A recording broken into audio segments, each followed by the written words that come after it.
It seems that you have met your end. What a pity. I don't feel too bad about it, though. After all, if it weren't me, it would have just been one of the others, I guess. And I'm honestly just glad to be out of those air ducts.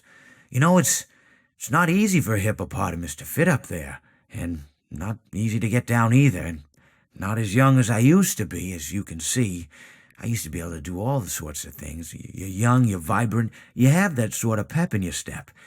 It reminds me of a conversation I was having with one of my good friends, Orville. We were having a nice picnic one day. I believe it was summer. No, perhaps it was... Was it the fall? Yes. It was the fall because the leaves had turned already. But I said to Orville, I says, Orville, I have a story to tell you.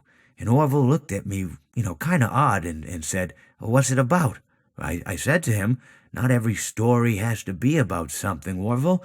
Sometimes a person just wants to talk. Why does everything have to be a story? I said to him. He just looked at me and he said, well, you said you had a story, and he was quite right. I did, in fact. I told him I had a story. I suppose if a person just wants to talk, then it's best to not announce that you're telling a story. Telling a story does come with its own pressures and expectations, I suppose. After all, if you're just talking to a friend, then there's no more expectations than if you were talking into the wind. Words by themselves aren't expected to carry, aren't expected to stick. But if you announce you're telling a story, well then, there'd better be a point to it all, No one wants to sit and listen to someone ramble on and on and on with absolutely no end in sight. So, it's good to be mindful that when you tell someone that you're about to tell a story, that you have something to say.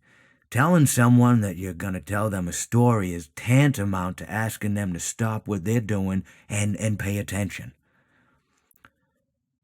You're basically saying, hey, buddy, stop everything. Stop what you're thinking. I have a solution to everything. And, well, I didn't really have any story to tell.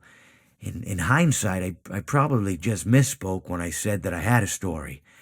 I think it would have just been better to tell Orville that I wanted to tell him something rather than tell him that I had a story. But even then, it might have put too much importance on the whole thing. Either way, it was quite a nice day. I remember that we were drinking tea.